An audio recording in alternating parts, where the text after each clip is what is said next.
Bismillahirrahmanirrahim. Alhamdulillahirabbil alamin. Wassalatu wassalamu ala asrofil anbiya'i wal mursalin Sayyidina Muhammadin wa ala alihi wa ashabihi ajma'in. Amma ba'du. Assalamualaikum warahmatullahi wabarakatuh. Ismahni an u'arifa an nafsi ilaikum jami'an. Ismi Al-Saniyarati Maharani. Ana fi ulumi BSA. Hadzal video hadza tanfidhu muhimmati fi UTS wa amala an yatamakana min fahmi jami asdiqai. Untuk mempersingkat waktu, di sini saya akan menjelaskan tentang beberapa bab. Yang pertama, sejarah fonologi umum dan sejarah fonologi Arab. Sejarah fonologi umum. Istilah ini pertama kali dikenalkan oleh Anthony de Vries, yang diartikan satuan bunyi untuk suatu bahasa tertentu.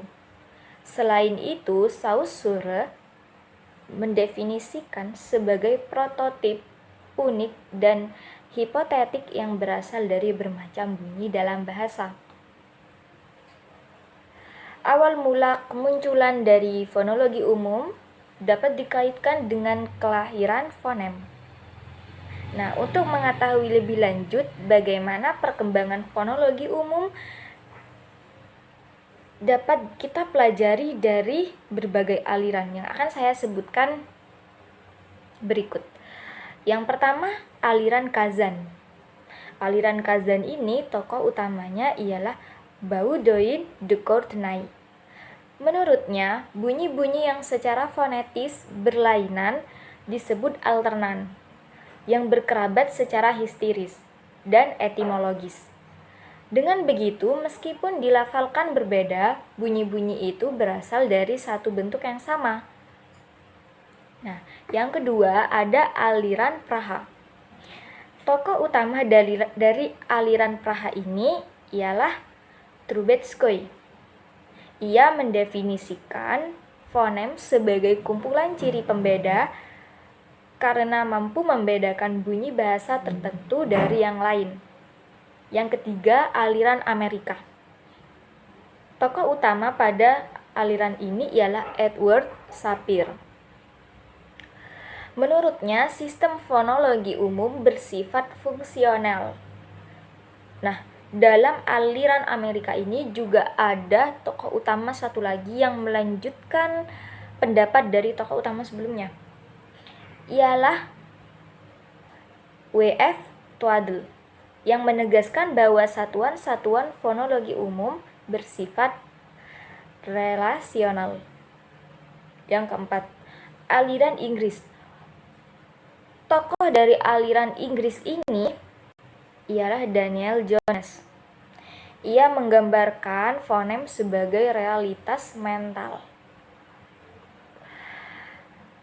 Baik, yang kedua saya akan menerangkan tentang sejarah fonologi Arab. Ilmuwan pertama yang menggunakan istilah fonetik ialah ilmuwan Prancis, yaitu Gizoga. Dalam penelitiannya tentang huruf hieroglif, yakni huruf yang digunakan warga Mesir kuno dalam menuliskan bahasa mereka.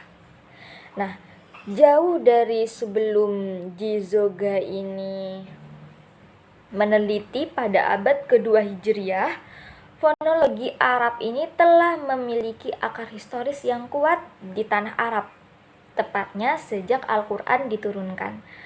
Fonologi memiliki posisi yang sangat vital dan penting dalam menjaga kemurnian bacaan Al-Quran agar terhindar dari distorsi, baik bacaan maupun makna. Nah, dalam ilmu bunyi Al-Quran ini, mereka mempopulerkan dengan nama ilmu tajwid dan ilmu qiraat yang kita kenal sampai sekarang. Untuk pembahasan yang kedua ialah Apa sih fonologi dan bagaimana pembagian dari fonologi? Dan seperti apa peran dan urgensi fonologi terhadap linguistik?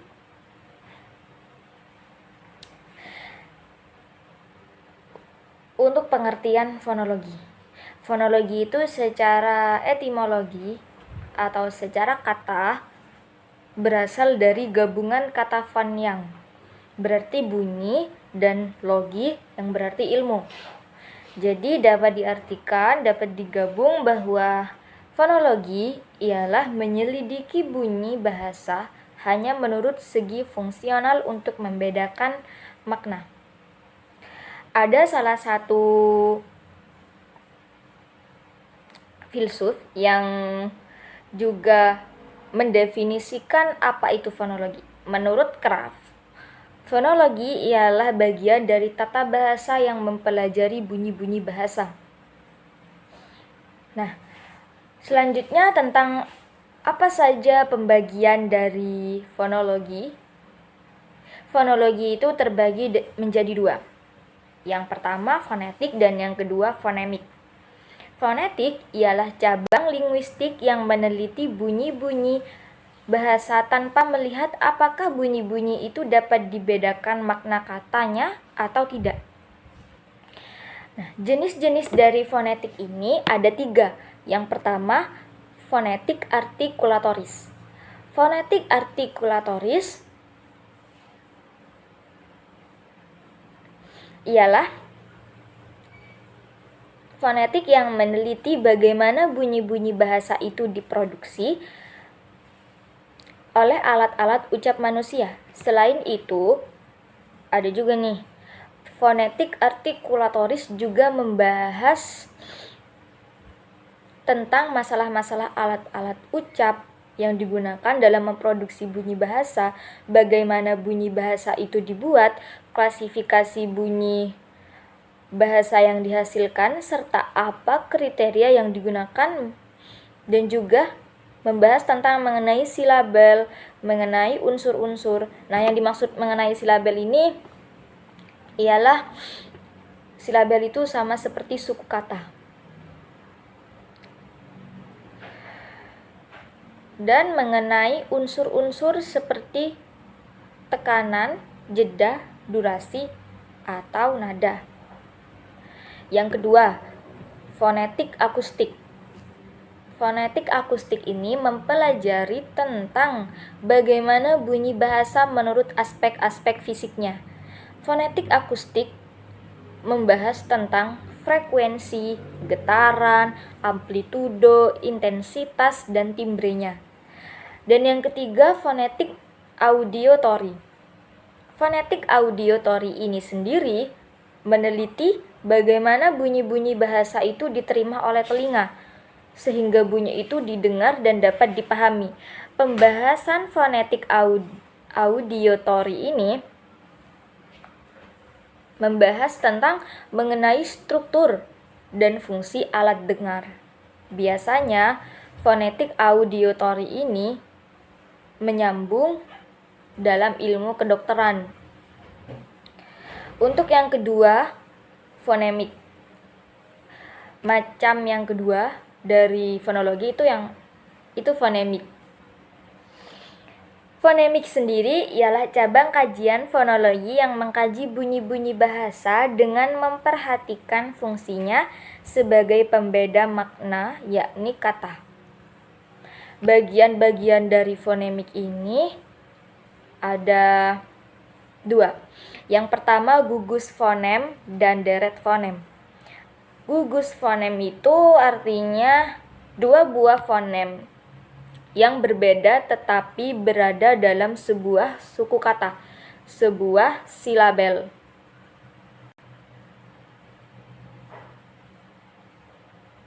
Terus, sedangkan deret fonem ini ialah 2 buah fonem yang berbeda berada dalam suku kata yang berbeda meskipun letaknya saling berdampingan. Untuk yang kedua,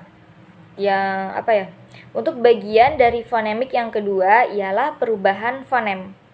Di dalam praktik bertutur fonem tidak berdiri sendiri, melainkan saling berkaitan di dalam suatu runtutan bunyi.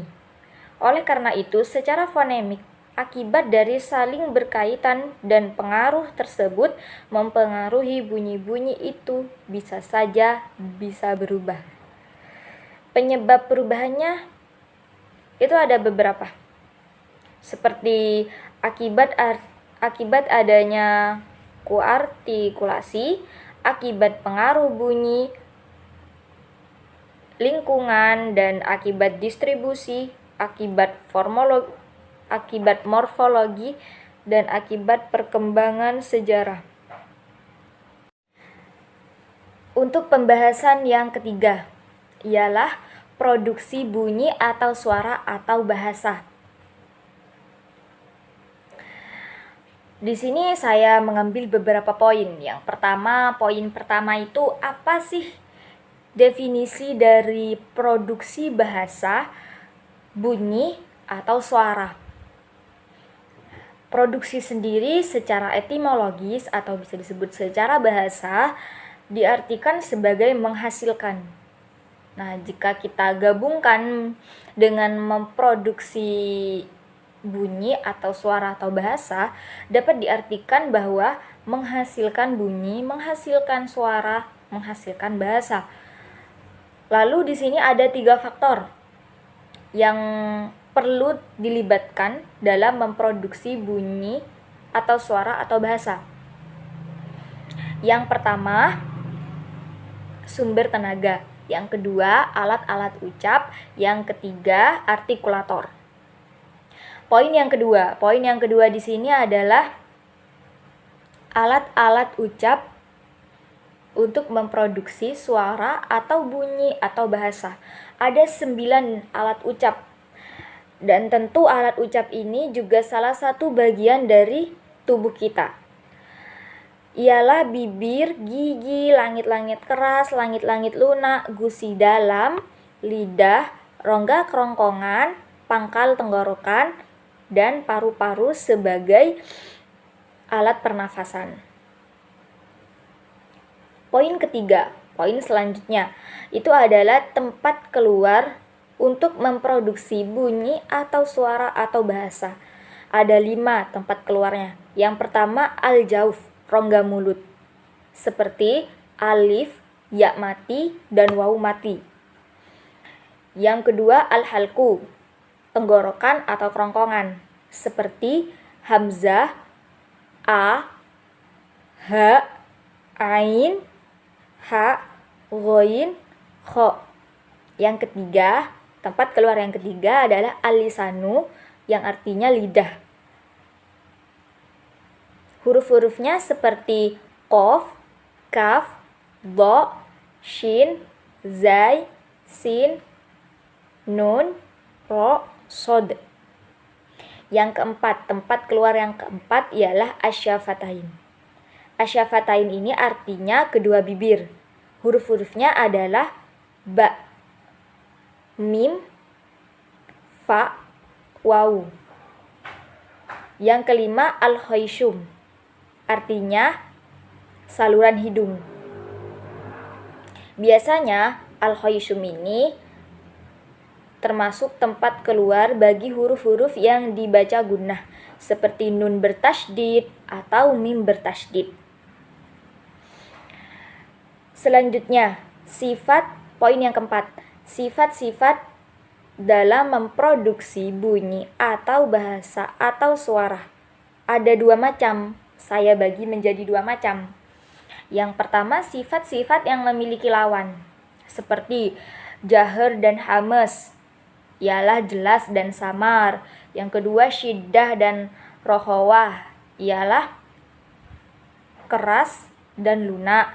Yang ketiga, isti'la dan istifal, yang artinya naik dan turun. Yang keempat, idbaq dan infitah, yang artinya tertutup dan terbuka. Lalu macam yang kedua ialah sifat-sifat yang tidak memiliki lawan, ialah sofir. 1. Sofir artinya tajam. 2. Kolkolah artinya memantul. Yang ketiga lain artinya lembut atau mudah. Yang keempat inhiraf artinya miring. Yang kelima takrir artinya mengulang. Yang keenam tafashi artinya menyebar. Yang ketujuh istitolah artinya memanjang. Yang kedelapan gunnah artinya dengung. Nah, itu adalah beberapa poin yang dapat saya jelaskan mengenai produksi suara, bunyi, dan bahasa. Dari awal sampai terakhir, sekian dari presentasi saya untuk memenuhi tugas UTS pada semester 4 ini. Jika ada salah kata, mohon maaf karena manusia tidak bisa luput dari kesalahan. Wassalamualaikum warahmatullahi wabarakatuh.